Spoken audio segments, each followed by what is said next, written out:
What is going on, Ecamm fam? I'm India Delgado. Welcome back to the channel. Yeah. And today we are diving into the most exciting part of our series. At least I think it's the most exciting part. And that is creating your own dedicated studio space. This is where functionality meets personality, and I can't wait to show you my own setup.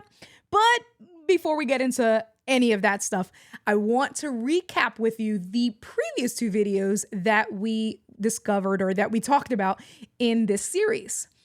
In our first video, we spoke about green screens, and this is a good and low budget option to get you going when you don't have a dedicated space and when you need some privacy or when you are sharing a room.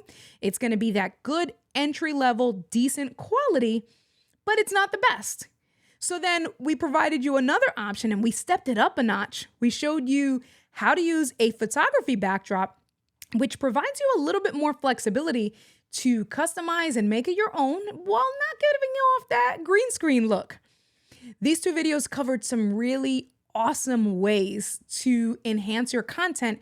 And if you haven't seen them yet, be sure to check out the playlist card. I think it's going to show up right over here. At least I hope it's going to show up right over here. But if not, that's okay, because there'll also be links in the description below. But now let's get to the ultimate personalization, your dedicated studio space. So as you can see here, we're in my studio, the heart of my creative world. And this is a finished basement, and it's actually a rectangular room. So having a rectangular room provides its own unique challenges and opportunities for both layout as well as design. And in order to make the most of it, I started off with an L-shaped desk. It's an 8-foot L-shaped desk, and I have it right up against the corner. And this is going to help me optimize every inch of this space. So it maximizes the area by using the 8 feet and by using an L-shaped desk. This is going to maximize the area for my equipment as well as content creation. And then because it's in the corner, it enhances the depth of the background on camera, which makes the room appear larger than what it actually is. And to help with all of this, I've also positioned my camera kitty cornered at the joint of the L. And this is what captures this expansive feel. So when you're looking at a dedicated room, it's going to be strategic placements like this that really make a difference with how professional your content looks. You want to think about angles, you want to think about where to place your desk, how you can decorate behind you, and how you can maximize the space to really give you a look that you're going to be happy with. Now, I want to move on to the gear because we have a lot to cover there, right? So you have your room, you have the shape, you want to think out the box, using a corner, not using a corner. It's really how you can make the most of the space there. And then you need to get your gear if you don't have the gear already. So with my particular setup and what you are looking at right now, my main camera is a Sony a6400. I use a Sigma 16mm 1.4 lens, and the 16mm is perfect for giving us this wide shot that you see, and the 1.4 aperture is perfect for giving us this beautiful blurry background, and that's going to be essential for really dialing in that professional look. I also have a BTS camera, and this is my tried and true Sony a5100. I've had this camera for years, and now it has been retired to the BTS camera. This gives you a unique behind the scenes look at footage on how I create content. Hey guys. And also when my crazy dog is here, for those of you guys that are viewers to my channel, you know my dog loves to entertain you guys. And so having a cool angle like that can be really fun and engaging for your audience and when you're creating content. I also have an over-the-shoulder shot, and this camera is really cool. This is an OBSBot Tiny 2 Lite. This is their most recent camera, and I love this camera because it is super versatile, right? So I have it here because it's so small, it's so compact. It shoots in 4K. And it's really cool because I can use the app to control it. I can also set it up to do follow mode and track me mode. So if I'm walking around and I want to show you something in the studio, I can have the Tiny 2 Light follow me and still give you really good content. And then when I'm traveling and when I'm on the road, I use it as my webcam because, like I said, it's 4K. It goes off of USB-C. It's super small. It's about this big. I absolutely love it. I want to move on to my other camera angle, and that is another OBSBot, and this is the Tiny 2. So my over the shoulder is the Tiny 2 Lite, their most recent webcam. This is the Tiny 2. This one is a little bit more expensive, and that is because it does have a little bit larger sensor. They're both 4K 30, but the Tiny 2 has a little bit of a larger sensor, and it also has dual native ISO, which is going to perform better in low light and just give you a little bit better of image quality. But this is what I use when I do Zoom calls and meetings, and I don't need to have the fancy background on camera. I do want to move on to audio. And for my audio setup, you can see it all right here. I have the Rodecaster Duo. I also have the Rodecaster Pro 2, but that is strictly for clients and live streaming production. So for my personal setup, I use the Rodecaster Duo. With the Shure SM7B, I turn on the advanced audio processing on the Rodecaster, and it is a clutch combination for providing me amazing audio quality, because audio trumps everything when you are doing content creation and when you're setting up videos. As far as lighting, my main light, my key light, is a Nanlite Forza 6dB.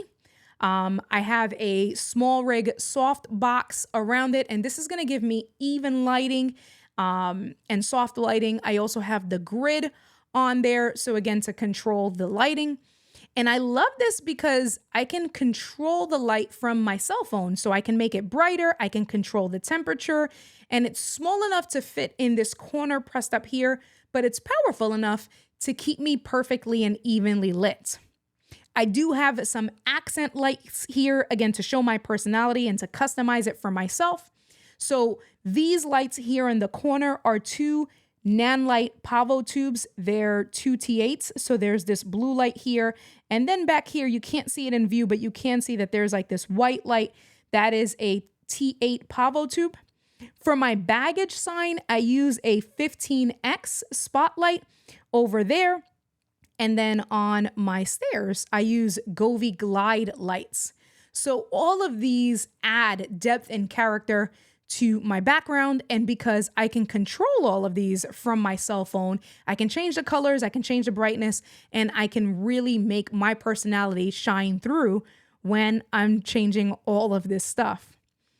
Now, to put it all together, I do have a Mac Studio with a CalDigit TS3, and this just makes sure that I have more than enough power, more than enough ports to get it all up and running. I do have a Stream Deck, the Stream Deck XL, as well as the Stream Deck Plus.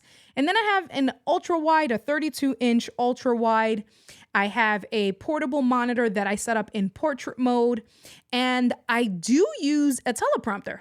So I use a teleprompter mainly as a confidence monitor so that I can see what's going on. And when I'm on Zoom calls, really important calls that I need to make eye contact, I take the calls from here. This is a Glide Gear TMP 100. For the monitor of the teleprompter, I actually use an iPad. And to get it all set up, I use a Luna display dongle. And that just gets me with teleprompter mode. It flips the image, and you'll have links to everything in the description with my setups, not only in this video, but in all of the videos in the series. So if you have any questions, definitely refer to the gear guides that we're going to provide. And if not, leave us some comments. Now, I mentioned that the biggest pro to having a dedicated studio space is the ability to customize it and make it your own and show off your personality, right? You can see here, I have motivational posters. I have this baggage sign here. I have this thank you for ordering success sign. I have these motivational posters along the wall of my staircase. Ecamm accent pillows, a sofa when I just want to sit down and chill, and even a fake plant from IKEA because, hello, if you know, you need a fake plant. And so all of these things add my personal touch, and the space keeps me motivated and it keeps me creating. It's cozy. It makes me want to hang out down here. And that is one of the most important things with having your own dedicated studio space. But setting up a dedicated studio isn't without its challenges, right? It's the most expensive option amongst the setups. That's why we left it last in the series. Everything from the high quality cameras to the professional lighting to the professional sound and the equipment, that all adds up. And not everybody has the luxury of even having a finished basement, no less an extra room that they can convert into a dedicated studio space. So these can create significant barriers with having your setup. And that's why it was important that we thought about different options that we can provide to you guys with not just having a dedicated room, but starting off with green screen, starting off with separating and creating privacy, right? So we tried to think about all of these options. Now, another con is the need for ongoing maintenance in your room. Cable management and keeping your room organized is really crucial to keep your studio tidy, to keep it functional, to keep it inviting for you, to keep you wanting to, create. And cable management can be the bane of a lot of our existence. Leave some comments. Put cable management down below in the comments if you have a rat's nest of wires in your studio. We should probably start a thread and a post for that. But anyway, that's a whole nother video. Now, you also want to think about room reverb. You want to think about sound treating, right? Like when you have your own dedicated space, there's the hard surfaces, there's the floors, there's the walls, there's all of that echo and things like that. And bad audio can really ruin your content. Sometimes it's hard to properly treat a room, but you can start off with some quick fixes. You can start off by using rugs and carpet. You can use there's soundproofing blankets or even just soundproofing panels that you can buy to help you eliminate some of that room reverb, some of that echo.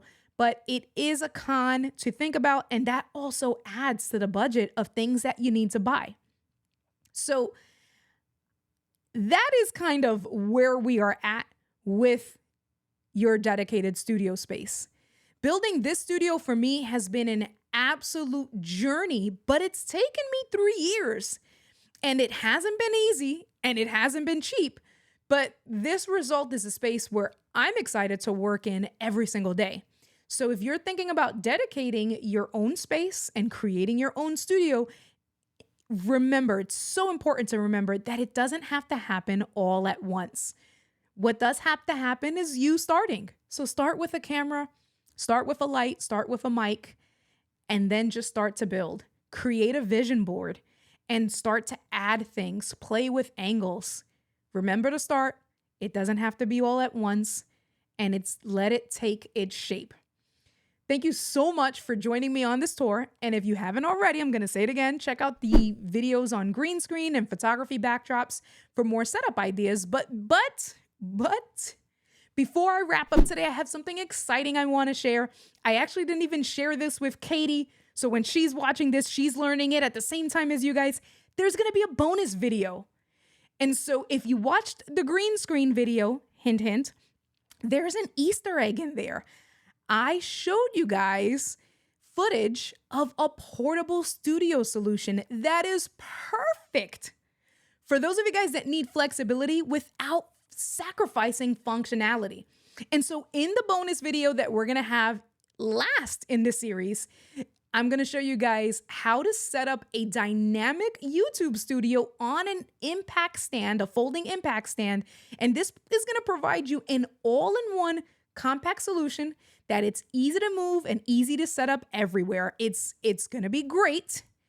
And this is really good if you're just starting out and you don't want to use green screen, or you're not ready to commit a room to a fully dedicated space, but still want to create high quality content. So make sure, if you haven't, check that notification bell so that you can be notified when that video comes out. Hit that notification bell, hit the subscribe button, hit the like button. You guys know the drill. You guys know the drill. We want to hear from you. And I want to hear comments. Did you think that this setup was handy? Were there tips and tricks that maybe I missed that you guys have done with your studio?